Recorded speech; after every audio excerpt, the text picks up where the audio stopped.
इस कार्यक्रम को जॉयस मायर मिनिस्ट्रीज के मित्रों और भागीदारों द्वारा संभव बनाया गया है।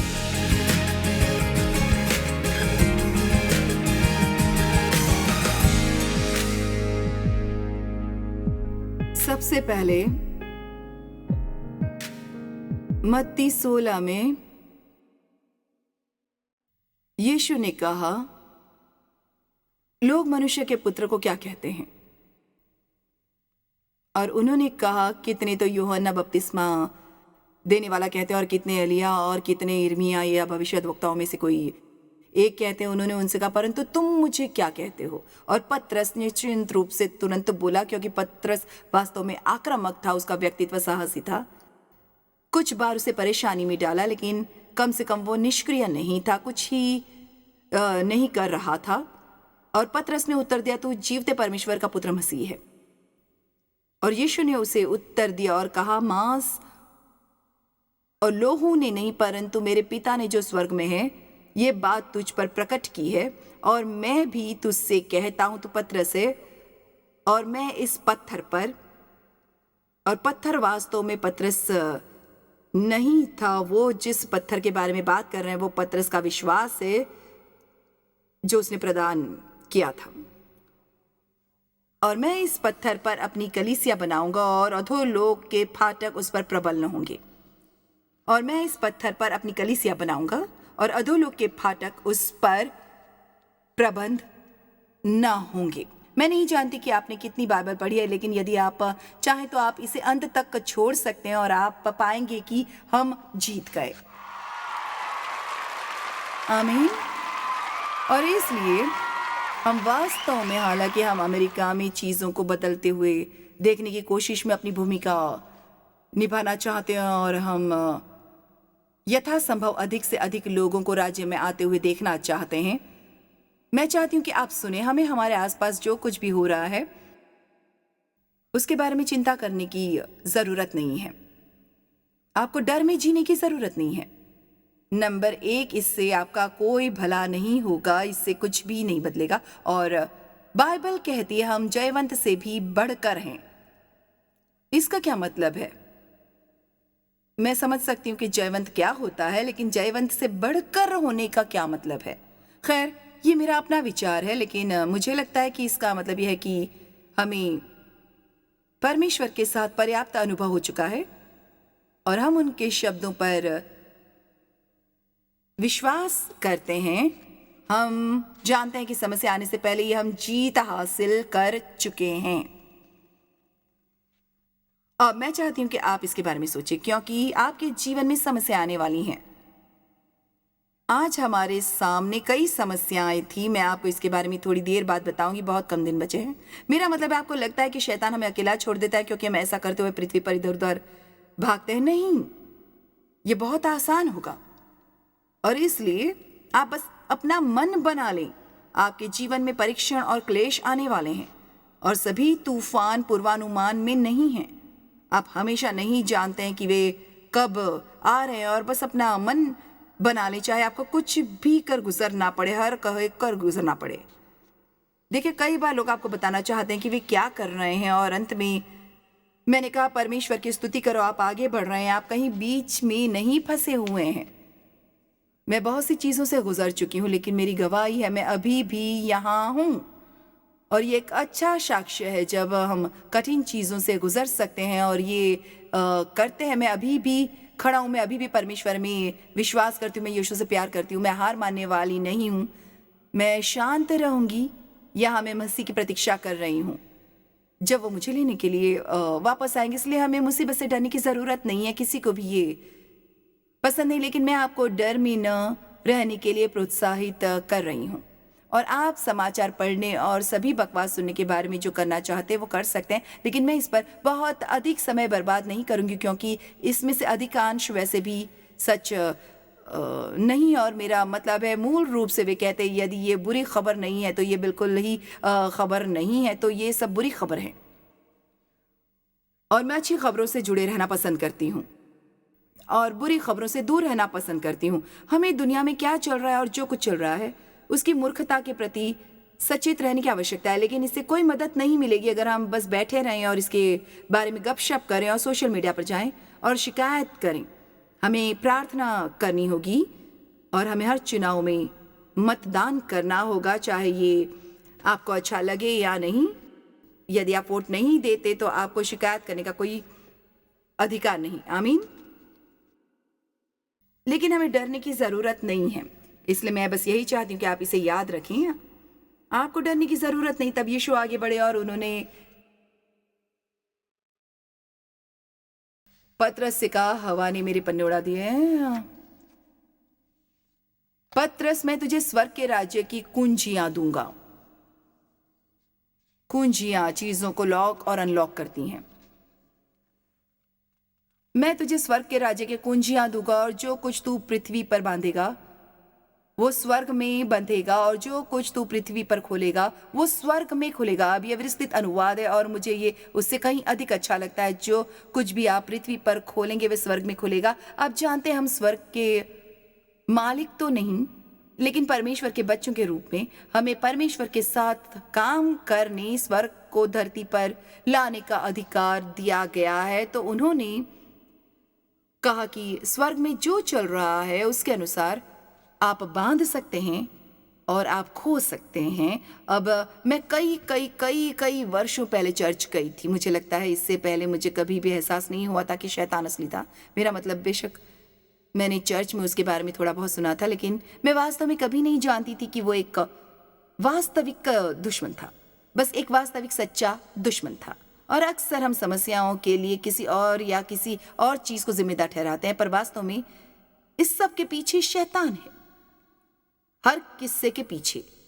जब पतरस यीशु को एक तरफ से जाकर झिड़कने लगा, कोई इतना मूर्ख कैसे हो सकता है, लेकिन मुझे लगता है कि हम सब उतने ही हैं। यीशु उसे ये बताने की कोशिश कर रहे थे कि उसके लिए यरूशलेम जाने का समय हो गया है और वो कैसे मरने वाला है, और वो बहुत गंभीर हो रहे थे। और पतरस ने उन्हें एक तरफ खींचा और कहा, परमेश्वर न करें, तुझ पर ऐसा कभी न होगा।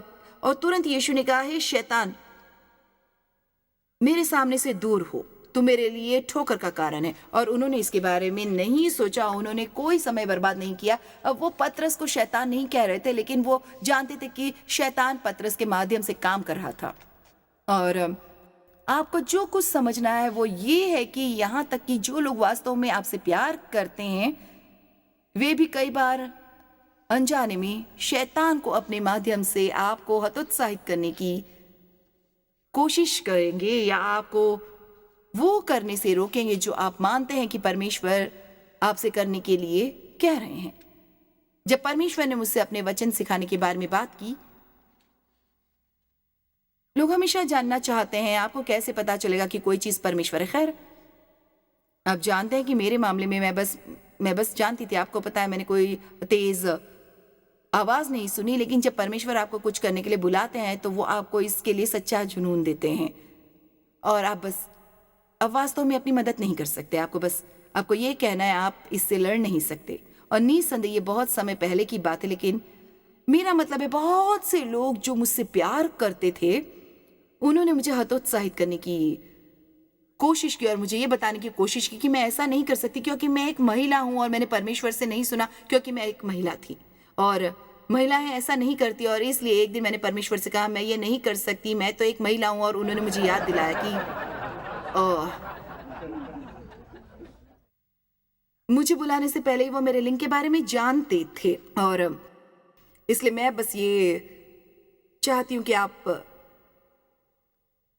इसे ध्यान में रखें कि मैं ये नहीं कह रही कि कभी किसी की बात न सुने, लेकिन आज रात आप में से कुछ लोग यहाँ हो सकते हैं जो आपके जीवन में निर्णय के वास्तविक स्थान पर हैं। और अगर आपको सलाह सही लोगों से मिलती है तो ये अच्छा है। बाइबल कहती है कि दुष्टों से सलाह मत लो, लेकिन किसी और से भी ज्यादा आपको परमेश्वर की बात सुनने की जरूरत है। और जो कुछ भी कोई आपके बारे में भविष्यवाणी करता है या आपको उपदेश देता है या आपको सलाह देता है, आपको उसे परमेश्वर के पास ले जाना होगा और कहना होगा, क्या ये सही है? क्या ये सचमुच वही है जो आप मुझसे करवाना चाहते हैं? कभी कभी हम अन्य लोगों पर बहुत अधिक निर्भर होते हैं। आमीन। तो मैंने देव को बताया कि अगले 3 पाठों में मुझे 21 अंक मिले हैं और वो हंसे, वो बहुत ज़ोर से हंसे। उन्होंने कहा हाँ, ये 2 सूत्रीय संदेश के बारे में होगा, क्योंकि मुझे हमेशा से सभी बिंदु मिलते रहे हैं और मैं उन सभी पर कभी भी गौर नहीं कर पाई हूँ। बिंदु नंबर 1, कैसे रखे, शैतान को कैसे हराया जाए। मेरा मानना है कि तूफान में भी शांत रहना है। मैं नहीं जानती कि क्या हम सचमुच जानते हैं कि ये कितना महत्वपूर्ण है। और सबसे पहले मैं कहना चाहूँगी कि हम इंसान हैं और जब समस्याएं आती हैं तो ये स्वाभाविक है कि खासकर अगर ये कुछ ऐसा है जिसकी आप उम्मीद नहीं कर रहे हैं, तो हमारा पहला आवेग होना स्वाभाविक है, परेशान होना। मैं ये करती हूँ, आप करते हैं, देव शायद ही कभी ऐसा करते हैं, लेकिन देव हम में से बाकी लोगों की तुलना में एक अलग दृष्टिकोण वाले हैं, बिल्कुल ही अलग। और उसकी सोच ही अलग है। केवल एक ही चीज़ जिसके बारे में वो कभी परेशान होते हैं वो है सरकार और गोल्फ। आप जानते हैं व्यक्ति का भी इससे बहुत संबंध है। देव एक वास्तविक, अधिक सहज, शांति चित्त व्यक्ति और मैं पसंद करती हूँ। आप जानते हैं, मैं इसे ठीक कर दूंगी। और इसलिए जब आप महसूस करते हैं कि आप परेशान होने लगे हैं, आप में से कितने लोग ऐसा महसूस कर सकते हैं कि आप खुद परेशान होने लगे हैं? आप बस वहाँ खड़े नहीं रह सकते या वहाँ बैठ नहीं सकते और कुछ नहीं कर सकते। आपको ये समझने की ज़रूरत है कि ये शैतान है और आपको इसका विरोध करना होगा। और मैं करती हूँ। जब मुझे ऐसा महसूस होने लगता है तो मैं खुद से बात करती हूँ, मैं स्वयं से बात करूँगी और मैं इसे खुद से हटकर बात करना कहती हूँ। और मैं आपको ऐसा करने के लिए प्रोत्साहित करना चाहती हूँ। मैं अपने आप से कुछ इस तरह कहूँगी, तो जॉयस, आपको अतीत में सभी प्रकार की समस्याओं का सामना करना पड़ा है और देखो आप अभी भी यहाँ हैं। परमेश्वर ने हर एक समस्या का ख्याल रखा है।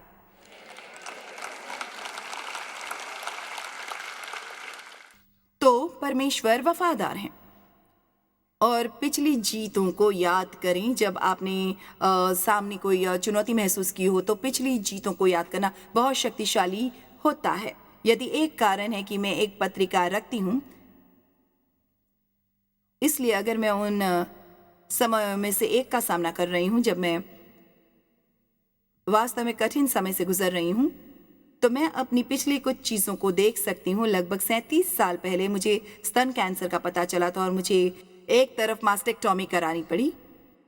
और जब भी आप कैंसर शब्द सुनते हैं तो ये बहुत डरावना होता है और ठीक घोषित होने के बाद भी इस बात की चिंता लगी रहती है कि किसी दिन ये वापस आ सकता है। और लेकिन मैं आज यहाँ पर हूँ 37 मेमोग्राम के बाद भी। आज मैं यहाँ आपके सामने खड़ी हूँ और कभी कोई बुरा नहीं हुआ, कभी कोई बुरा नहीं हुआ। अब एक बार उन्हें लगा कि उन्होंने कुछ देखा है और इसलिए उन्होंने मुझसे एक पैट स्कैन करवाया जो आपके पूरे शरीर को स्कैन करता है। और उन्होंने मुझसे बहुत दिलचस्प बात कही। जिस व्यक्ति ने इसे पढ़ा उन्होंने कहा, ऐसा लगता है कि एक समय में आपकी रीढ़ की हड्डी पर कुछ कैंसरग्रस्त घाव थे, लेकिन वो स्वयं ही अब ठीक हो चुके हैं। और मैंने सोचा ठीक है, पर मुझे नहीं लगता कि ये घाव आपने ठीक किए हैं। लेकिन हम जानते कि परमेश्वर कौन है। आमीन। अब हमारे साथ एक ऐसी महिला है जिसने 37 वर्षों तक हमारे लिए काम किया और उसके जैसा कोई नहीं। आपको उससे अधिक मधुर या अधिक सकारात्मक कोई भी महिला नहीं मिलेगी। और वो अभी हाल ही में कैंसर से गुजर गई। हर कोई उसके ठीक होने के लिए प्रार्थना करता रहा। ठीक है, प्रार्थनाएं उसे बचा तो नहीं सकी, लेकिन अगर हम परमेश्वर को अनुमति दें तो हमेशा चीज़ें अच्छी होंगी। और जब हमारे जाने का समय होगा हम शांति से जाएंगे और मृत्यु से डरने से चीज़ें बेहतर नहीं होंगी। हम में से जो कोई भी स्वर्ग में विश्वास करता है वो ये सुनकर खुश होगा जो पौलुस ने कहा है, जीवित रहना मसीह और मर जाना लाभ है। और इसलिए हर चीज़ के बारे में चिंता न करें। आपके पास जो दिन है उसका आनंद ले और शैतान को पागल बना दे। कोई नहीं जानता कल क्या होगा, लेकिन हम आज का आनंद ले सकते हैं क्योंकि वास्तव में हम जो कुछ भी जानते हैं वो हमारे पास है। आमीन। तो संपूर्ण बाइबल हमें बताती है कि यदि हम जीवन के तूफानों में शांत रहते हैं तो शांति एक कुंजी है, कई है, लेकिन ये उन कुंजियों में से एक है जो शैतान को भ्रमित कर देगी।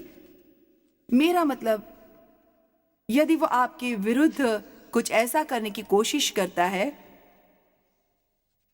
जिससे आप वास्तव में परेशान हों और भयभीत हों और आप शांतिपूर्ण रहें और परमेश्वर से प्रेम करते रहे, तो वो आपका क्या बिगाड़ सकता है? वो और कुछ करना नहीं जानता और मैं आपके बारे में नहीं जानती, लेकिन मैं व्यक्तिगत रूप से शैतान को भ्रमित करना बहुत ज्यादा पसंद करती हूँ। रोमियो 16:20 में बाइबल कहती है, शांति का परमेश्वर शैतान को तुम्हारे पांवों से शीघ्र कुचलवा देगा। शांति का परमेश्वर, शांति ही शैतान को हराती है। इफिसियो अध्याय 6 में ये बाइबल का एक अध्याय है जो उस कवच के बारे में बात करता है जो परमेश्वर ने हमें दिया है, जो कठिनाइयों के समय में हमारी रक्षा करेगा।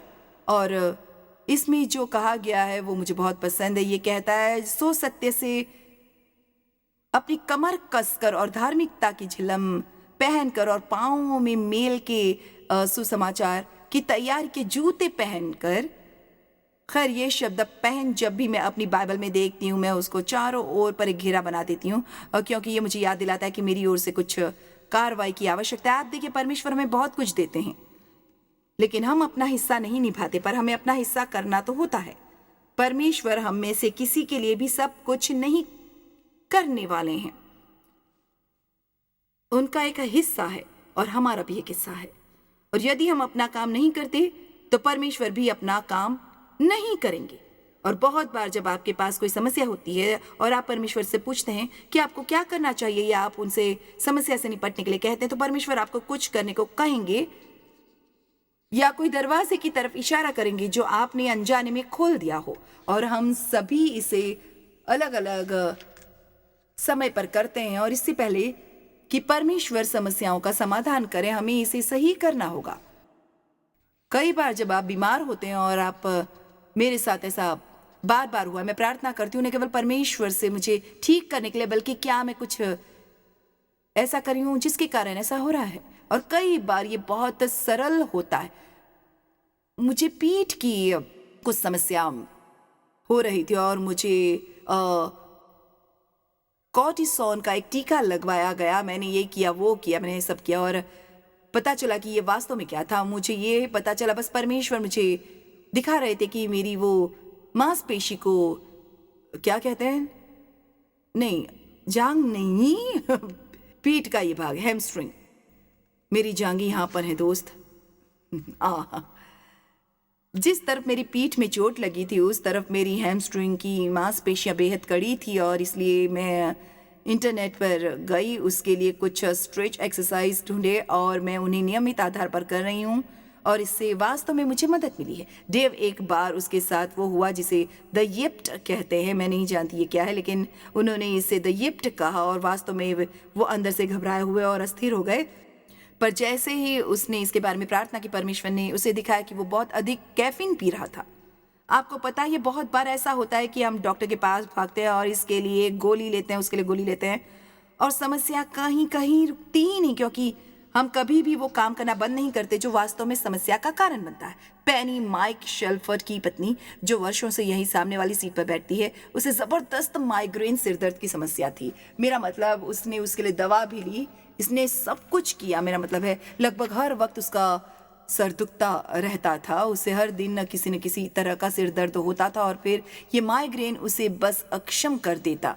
परमेश्वर ने उसे दिखाया कि ये स्वीट एंड लो नामक आर्टिफिशियल स्वीटनर इतना इस्तेमाल करती थी। आप एक कप में स्वीट एंड लो के कितने पैकेट डालेंगे? 2। ओ, अब छोड़ भी, 5 वो 5 डालती थी। ये आइस टी पीती, 5 डालती थी। तो आप समझ रहे हैं कि मैं क्या कहना चाह रही हूँ। आप सिर्फ इसलिए बावले नहीं हो सकते क्योंकि शैतान आप पर हमला कर रहा है। आपको इस तथ्य के प्रति खुला रहना होगा कि हो सकता है कि आप कुछ कर रहे हों, जानबूझकर नहीं, लेकिन हो सकता है कि आप कुछ ऐसा कर रहे हों जिससे आपकी समस्या पैदा हो रही हो और आपको ऐसा करना बंद करना पड़े। जैसे उदाहरण के लिए पीने का पानी। क्या आप ऐसी एक चीज के बारे में जानते हैं जो आपकी ऊर्जा चुराती है? और बहुत से लोग ये नहीं जानते। यदि आप थोड़ा सा भी निर्जलित हैं तो ये आपको थका देगा। और मैं आपको बता सकती हूँ कि अधिकांश लोग पर्याप्त पानी नहीं पीते हैं। अब मैं यहाँ स्वास्थ्य संबंधी पाठ देने के लिए नहीं आई हूँ, लेकिन मैं ये कहना चाहती हूँ कि हर चीज़ किसी प्रकार का गहरा आध्यात्मिक रहस्य नहीं है। कई बार ये बस कुछ व्यवहारिक होता है जिसे हम करना शुरू करना चाहते हैं, या कुछ ऐसा होता है जिसे हमें करना बंद करना होता है। तो तैयारी के जूते पहनकर, इसका मतलब है शांति से चलो, शांति में रहो। मरकुस 4:35 अध्याय 5 छंद 1 के माध्यम से मुझे ये छंद बहुत पसंद है। मैंने सुना था बहुत समय पहले एक कैसेट टेप पर, एक शिक्षण कैसेट टेप था। ये पहला ऐसा टेप था जिसे मैंने कभी सुना था, और ये इन ग्रंथों पर आधारित था। और ये उस समय की कहानी है जब यीशु अपने शिष्यों के साथ नाव पर चढ़े और उन्होंने कहा, हर कोई मेरे साथ कहे, उन्होंने कहा। अब आप देखिए, जब वो कुछ कहते हैं तो इसका मतलब होता है, और जब वो कुछ कहेंगे तो ऐसा होगा। उन्होंने कहा, आओ हम पार चलें। ठीक है, तो उनके पास एक दिशा थी, हम दूसरी तरफ जा रहे हैं। खैर, बीच में उन्हें भारी अनुपात की आंधी का सामना करना पड़ा। क्या आप में से किसी से भी परमेश्वर ने ये बात की है, कुछ अद्भुत घटित होने वाला है, ये घटित होने वाला है, वो घटित होने वाला है, मैं इसके लिए आपका उपयोग करूंगा, मैं ये करने जा रहा हूं, मैं वो करने जा रहा हूं, और फिर आपकी परिस्थिति जो हो रहा है उसके बिल्कुल विपरीत दिखती है? क्या किसी के साथ ये अनुभव हुआ है? आप में से कितने हैं? वाह, बहुत बढ़िया। और वे इस आंधी से डर गए और यीशु सो रहे थे। वो बस एक अच्छी झपकी ले रहे थे, वो जरा भी भयभीत नहीं थे। खैर, लोगों उन्हें जगाना चाहते थे, लोग उन्हें, और वो उठे और उन्होंने आंधी को रोक दिया, उन्होंने आंधी को झड़क दिया, लेकिन उन्होंने प्यार से उन्हें डांटा भी। और उसने कहा, तुम क्यों डरते हो? क्या तुम्हें अब तक विश्वास नहीं? मैंने इसे दूसरे दिन पढ़ा, लेकिन मुझे लगता है कि इससे सहमत हूं। ये अविश्वास है। परमेश्वर बस यही चाहते हैं कि हम विश्वास करें। वो बस यही चाहते हैं कि हम उनकी बातों पर विश्वास करें, और ये विश्वास करना कि यदि उन्होंने कुछ कहा है तो वो ऐसा ही करेंगे, चाहे इसमें कितना भी समय लगे या बीच में कैसा भी लगे, वो ऐसा करेंगे। हर चीज की एक शुरुआत, एक मध्य और एक अंत होता है, और शुरुआत रोमांचक हो सकती है, अंत हमेशा रोमांचक होता है, लेकिन मध्य उतना मजेदार नहीं होता। और इसलिए हम एक आंधी के बीच में है, झील के बीच में है, लेकिन अंदाजा लगाइए कि अध्याय 5 छंद 1 क्या कहता है। और वे झील के पार पहुंचे। ये बहुत बड़ा उदाहरण है। उन्होंने कहा, आओ हम पार चलें।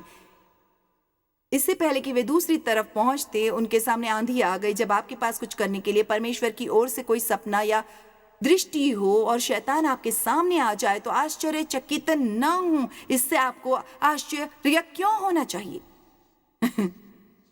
क्या आप सोचते हैं कि आप परमेश्वर के लिए कुछ करना चाहते हैं, या आप अपना जीवन सरल बनाना चाहते हैं तो वो लाल कालीन बिछाकर आपकी मदद करेंगे? ऐसा नहीं है।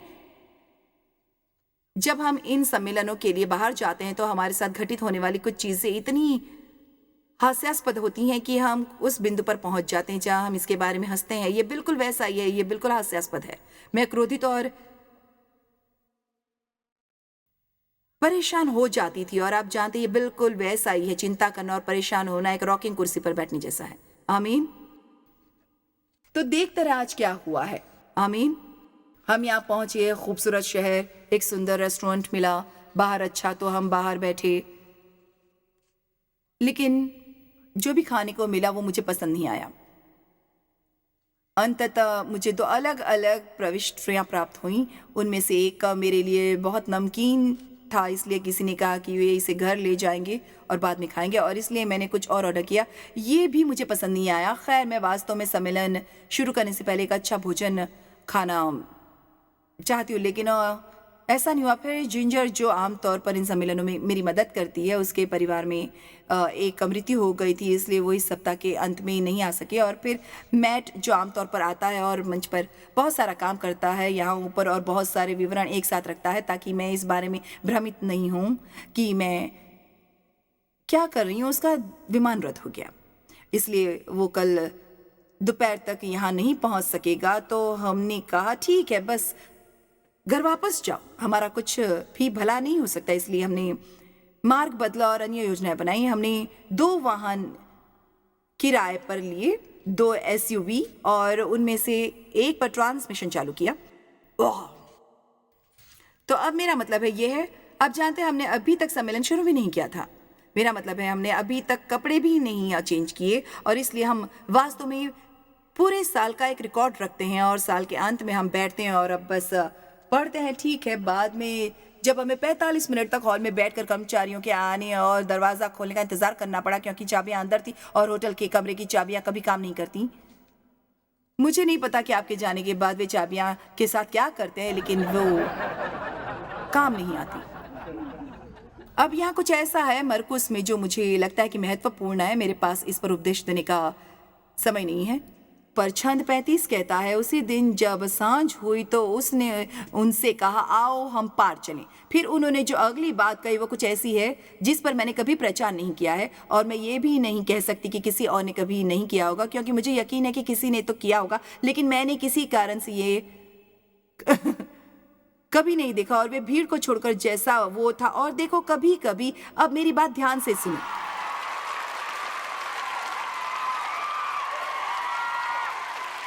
मैं आपको बताऊंगी, यदि आप एक विजयी व्यक्ति, एक विजयी ईसाई बनना चाहते हैं, तो ऐसा समय भी आता है जब आपको अकेले रहने के लिए तैयार रहना पड़ता है।